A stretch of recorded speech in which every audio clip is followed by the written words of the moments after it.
When we found out we had gotten the contract to do Myst 3, I mean, it was such an overwhelming honor.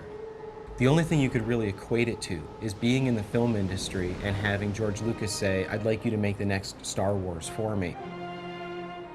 There were certain themes in the game that we really wanted to stay consistent with, but we also wanted to add technology that would let the player look 360 degrees around them. We're not hiding anything, it's a complete world.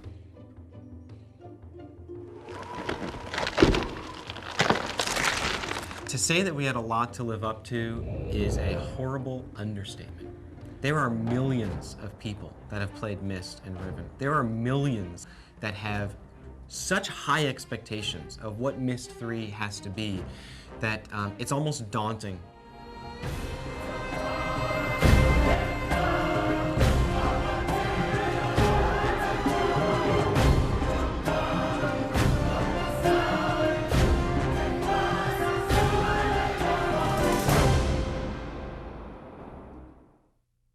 Myst was a remarkable product when it first came out in 1993. A company by the name of Cyan produced the product. It's a phenomena in the game industry. No game has ever sold that well. The premise behind the Myst series is that this culture called the Dunny have found a way to link to the infinite possibilities that there are in the world by writing these books. And essentially, the great thing about this from a designer's perspective is that you can let your imagination wander. Anything that can be imagined exists somewhere. All you have to do is write it.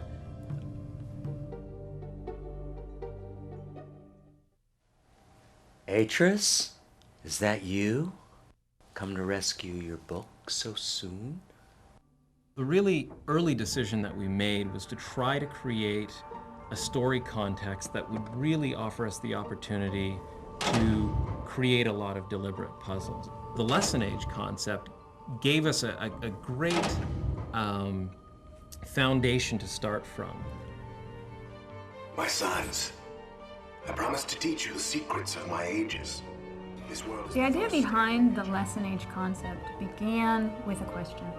I was looking at Myst Island from the original game, and I was thinking, why would someone who has the ability to write a link to a world, write a link to a world with such diverse and unusual elements within it? Well, if Atris wanted to educate his sons about certain fundamental concepts, then he would write a linking book in such a way that it would incorporate these diverse elements. And it was really from there that the idea of these teaching ages arose. This what you expected, Atris? When you followed me here, hoping to reclaim Relation? One of the challenges of telling a story in an interactive game is that you can't always control what sequence of events is going to occur in the game. So in order to make a story work in Exile, we had to come up with ways in which we could tell the story from various directions. What's the matter, Atris? Can't remember how things work? You'd get snippets of the story the more you progress through the game. You've returned, but where's Relation? I think what Cyan managed to capture in the Myst games is a world that felt very bizarre and surreal and intriguing, but at the same time somehow familiar. They would take these things that were perhaps medieval or Baroque and juxtapose them in a certain way that was impossible in our own world. And I think that made it very accessible for a lot of people. What I really wanted the designers to explore was the boundaries of what was defined as an age. In Myst and Riven, you see an age as this island within sort of an endless sea in this world. And for us, that could be anything. The environments of Exile aren't meant to be intimidating. Jananan is a very tropical environment and sort of a rock climber's paradise. Voltaic has sort of a Grand Canyon feel, a very majestic feel. Tamana is the new home for Atris and Catherine and their baby Yisha, so we wanted something that was very familiar, very Myst and Riven-like. Some of the other environments are very different. The original idea we had behind Idana, or the Life Age, as we referred to it in production, was to gather as much life and enrichment as possible into one area. This is basically all about life. The idea of the inverted tree was taking something normal and tweaking it and making it a little abnormal. Taking the tuft of the tree and turning that into the enclosure or the living space and letting everything else fall into the ocean, and then going for the absolutely radical. Technologically speaking, I mean, we ran into all sorts of issues. I was no longer confined to a flat two-dimensional map. I had to work three-dimensionally. I had to basically come up with another way to model this thing out. Everything was a challenge in this one.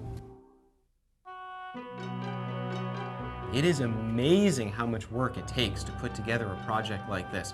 You sort of have to step back and say, we are going to build the best game we can possibly build. We are going to put our heart and our soul into it.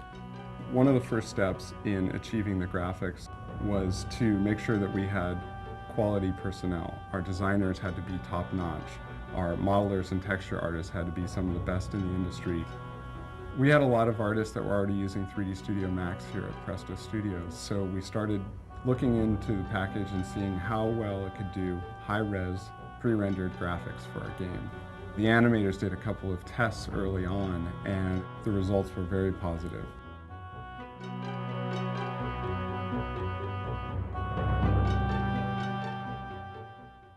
The first challenge I faced on the Age of Junanan was building the terrain. I started out with a low poly proxy surface, which let us mask things in really quickly. Then I took that and subdivided it down with a subdivision surface technology in Max called NURMS. Basically what this does is takes this kind of square, flat, low poly surface and smooths it out so it looks nice and smooth and organic. The next step of the process is to paint custom displacement maps for each of the pieces of geometry that will be in the terrain. And so what that allows us to do is actually paint the geometry instead of having to hand model every crease and bump and edge that goes into all this complex rock and terrain. One of the last things that we do when we're working on Myst 3 is something that we've kind of dubbed the Greeble Pass. We go ahead and go through the entire age and add things like grass, weeds, debris, you know, just the kind of things that bring the age to life.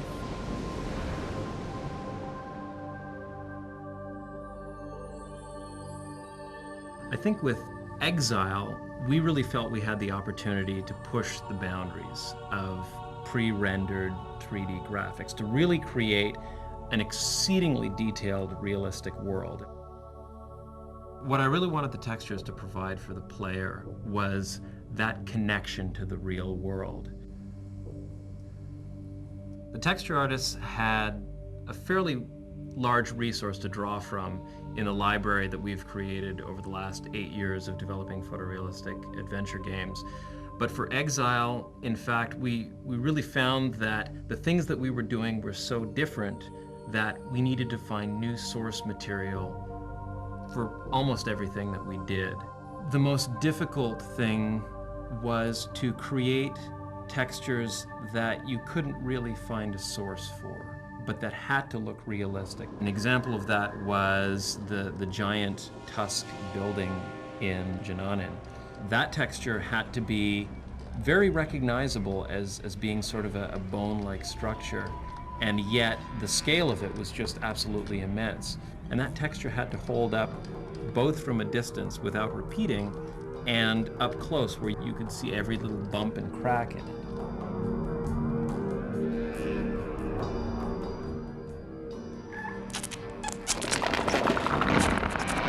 With the puzzles, we really wanted the player to have a clear idea of what they were going to do and what they were trying to solve, and be able to see the outcome of their trials right away. We decided to do prototypes very early on. We would do 3D animations to show what things might look like and how you would interact with them. Or we'd do things in Director where we would actually script a puzzle, and you'd be able to solve it there on the computer before it was visually beautiful. One of the things that we really felt we needed to do was to educate the player and prepare them for the challenges ahead. A lot of the ages are filled with things that you've never seen before, and we can't expect players to be able to look at them and just through their design be able to figure out what they do. When they approached a puzzle later on in the game, we wanted them to have something in the back of their mind, something that they had seen before that they would intuitively relate to the challenge that was placed in front of them. Great example of this was the Venus flytrap in Savidro's lair at the bottom of the tower in Janani. It served a story purpose in showing the development that Savidro had put into these traps that he had laid for Atris, but at the same time it gave us a way of foreshadowing the puzzle that was to come.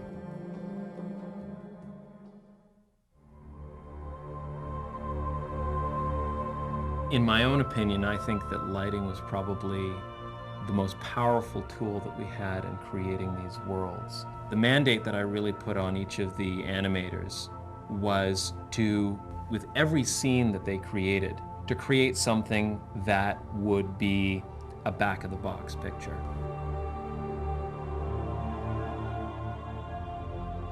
After Riven, I think players had an expectation of having more life in a Myst world. With the Squee, we saw a great opportunity to have a puzzle by manipulating that creature. The first step of my job for realizing the animation of the Squee was to build the model. Once I've got a good wireframe mesh built, then I go ahead and build the material that tells the surface of the Squee how it should react to light. The last part of that is actually building fur. We actually have a little plug-in in Max that models each individual hair on the surface of the Squee. Once everything is in place, then I go ahead and build a virtual skeleton that will sit inside the Squee, which is what I animate.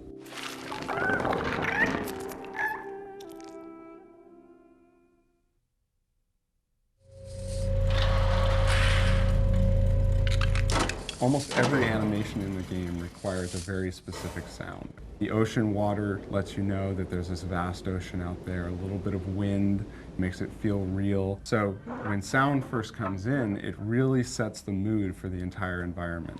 Creating a sound effect, because of the meticulous detail in Exile, it's never quick. Organic sounds are very difficult to create because of the tools that I'm using. But on the flip side, a mechanical sound is much more involved. Some of the sounds that I use in, for instance, the observatory are extremely mechanical. Every process within that observatory is powered by this huge clock-generating, mechanical, looping, rhythmic thing. The elements that I put into this sound, I mean, there's probably 50 or 60 playing at any time. Speed. Real concern and action. Atris usually doesn't keep people waiting here this long. He's just been so concerned about his books. Myst 3 was a very complicated video shoot. There was a lot of very specific camera techniques, lenses used, that type of thing. Every single light that was in the computer-generated world, we would match on stage with a real physical light. And we'd use all kinds of gags, things to block to simulate leaves, or cutouts to simulate doorways. All of these kinds of things help to sell the shot. When the character walks into the room and the light falls on them properly, you can't tell what's reality and what's computer generated. I suggest that you think very carefully about using it. Because the one thing I know about linking books, the doors they open don't close behind you. We had a really tricky shot in Exile. The idea was Atris walks in one end of his study and Savidro sort of links in behind. And we wanted to have this single continuous shot where the camera turns and looks at Atris and then turns all the way around and sees Savidro. The final composite with all of its elements actually took place over the course of 2 months. You have 4 pieces of video, you have special effects, you have the fire, you have the curtain falling away, and on top of that you have the camera swinging around, you know, wherever it wants to go. Getting that effect done, in the can, looking right, was probably the most difficult video I've ever had to do in my entire life. Basically, we take the original footage, which is shot on blue. We knock the blue out of that, so all we have is the character that remains. We drop the character on top of the background, and that gets us 80% of the way there. In Combustion, we put it all together, sort of timing this piece over here, this piece over here, and because Combustion is actually a 3D compositing tool, we're able to move the camera and swing it around. It's a tremendous opening to the game. No! No!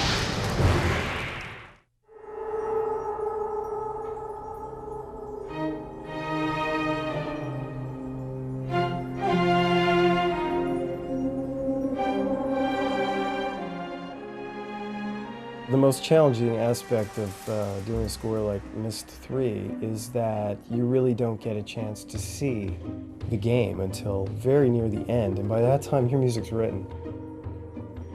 I began to develop themes very early on. The main character has his own theme, and he has sort of a dark and a light side to his personality, where you have the really dark, tortured guy, and then you've got, you know, his sort of childlike self with a boy soprano, actually singing the exact same music, but it takes on a whole new meaning.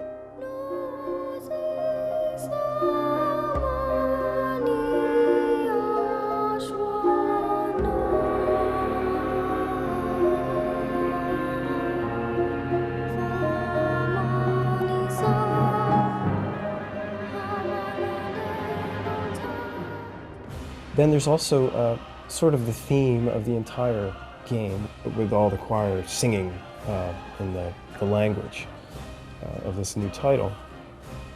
I sent the first draft to Presto, and they're like, okay. And it was really a fortunate place to start, because that really was the umbrella under which everything else could be tweaked and developed.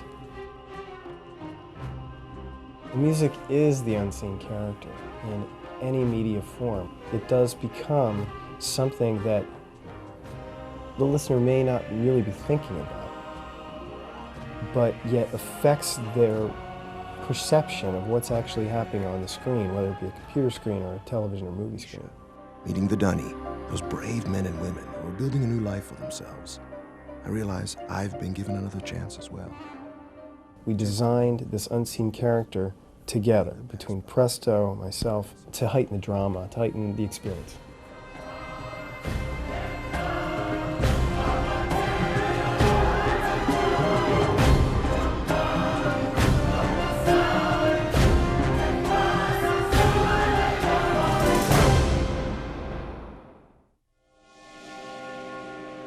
Myst and Riven presented all of their images as sort of a slideshow. There'd be a single image and then you'd click and see another image. With Myst 3 Exile, we really wanted to immerse the player much more than just a slideshow. So we sort of combined the pre-rendered graphics with the technology of real-time 3D, and the player is able to see beautiful photorealistic graphics, but look 360 degrees around them and have a lot of freedom of movement. We call it Tamana. We moved here after H has finished writing Relisha. One of the big breakthroughs for us was finding a way to place movies and animations in the scene in such a way that they would continue to play no matter which direction you were looking. You could be looking up, down, sideways, continue to pan around and around, and the movies continue to play. You know, this trip is exactly what Atris needs right now. That's something that you couldn't do in Myst and Riven. This is really a step in technology for us. Well, the water technology in Exile, we wanted to do something a little different and a little better. We wanted to do more than just squish the pixels to the left and to the right or up and down. One of the coolest features about the water technology is the way we gave it the appearance of fading off toward the horizon. It really gives you a strong sense of distance when you're looking at the scene.